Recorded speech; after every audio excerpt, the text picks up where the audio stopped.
Hi guys, my name is Striker.com and I am glad to be there with you in this new video. I am your teacher for today. In this lesson, I'm gonna show you 5 ways to say someone is intelligent in English. Salut tout le monde, nous sommes Striker, moi c'est professeur pour aujourd'hui, moi très content là avec vous. Et bien dans la vidéo, ça me pral montrer vous et 5 façons comment capable dire moun intelligent en anglais. 5 ways to say someone is intelligent in English. I am coming back.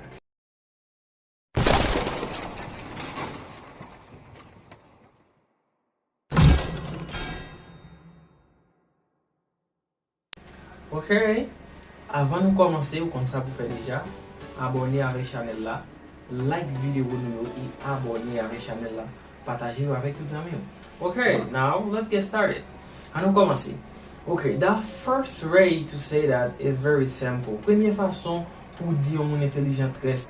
Un peu de monde souvent dit she's very smart or is very smart. When you say she's very smart and he's very smart, you remember his and she's, it is the contracted form.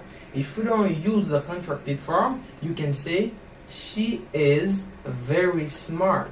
She is very smart and he is very smart. Okay, the second way to say that is she's really sharp.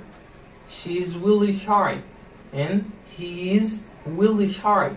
Là où dit she's or she is, on va parler de une fille. C'est-à-dire si on moun et puis fille ça vraiment intelligente, on capable dire or she is really sharp. Lorsqu'on parle d'un garçon, on dit he is really sharp. He is really sharp. Okay, the third way to say that is, troisième façon pour dire ça, c'est she is as sharp as a tart. She is as sharp as a tart. Or she's as sharp as a tart. Lorsqu'on parle d'un garçon, on dit he is as sharp as a tart. Or he's as sharp as a tart. Quatrième façon que vous êtes capable de dire moun intelligent en anglais, vous êtes capable de dire she is very bright. She is very bright. Or he is very bright.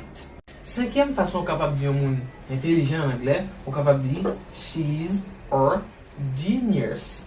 She's or genius.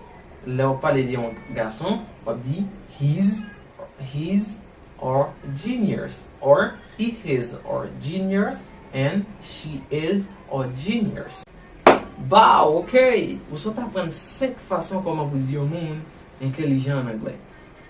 5 ways to say someone is intelligent in English. Vous n'avez pas aucun problème.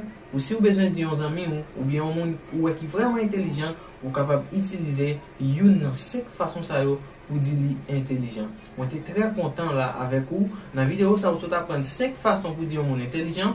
Dans la vidéo, on a porté pour vous, on a vu avec quelques idioms pour parler de un vrai natif sur chanèl ça. Pas oublier abonner avec chanèl là, like vidéo et abonner avec chanèl là.